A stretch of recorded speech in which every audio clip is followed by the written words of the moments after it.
Good morning, my dear brothers and sisters.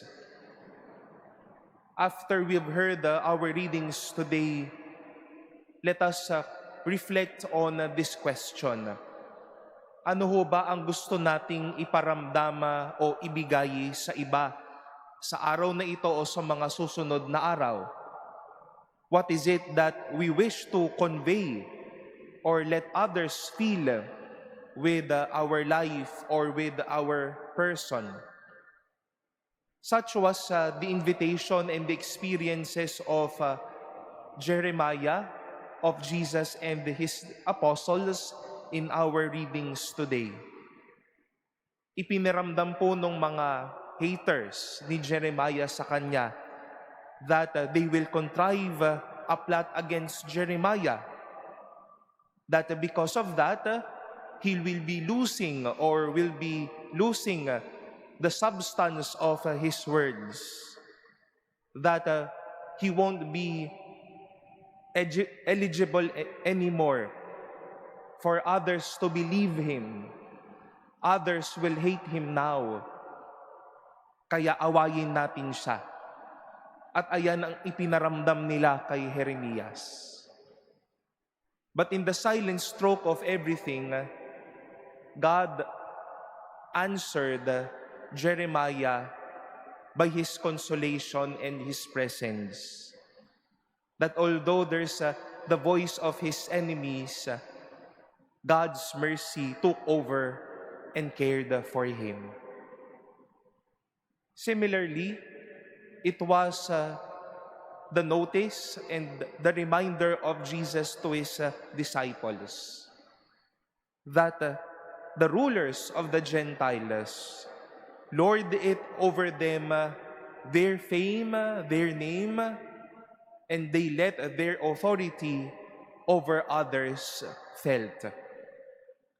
Ginagamit nila ang kanilang karangalan, ang kanilang katayuan, ang kanilang otoridad para iparamdam ito o maramdaman ito ng mga tao hindi bilang isang biyaya, kung hindi isang pabigat.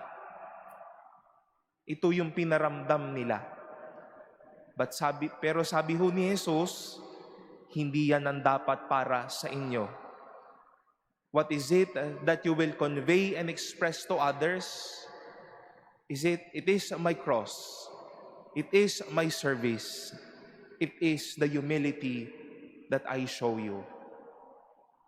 My dear brothers and sisters, we do not want that at the beginning of another day, that as we face people, what we let them feel are but our superiorities and our complex realities.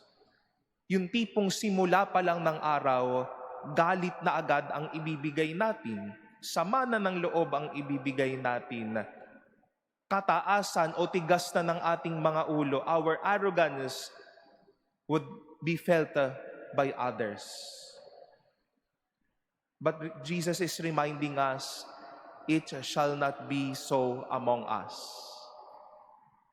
Ang sanang maparamdaman ng tao sa atin sa araw-araw ng ating buhay, because of our presence, because of our faith, are but true service, are but true love. Na ang iparamdam natin na ang kagandahang loob ho natin. Hindi ho tayo makikiisa sa karangyaan o sa kayabangan ng iba. Kahapon lamang ho, nakarinig tayo ng balita, no?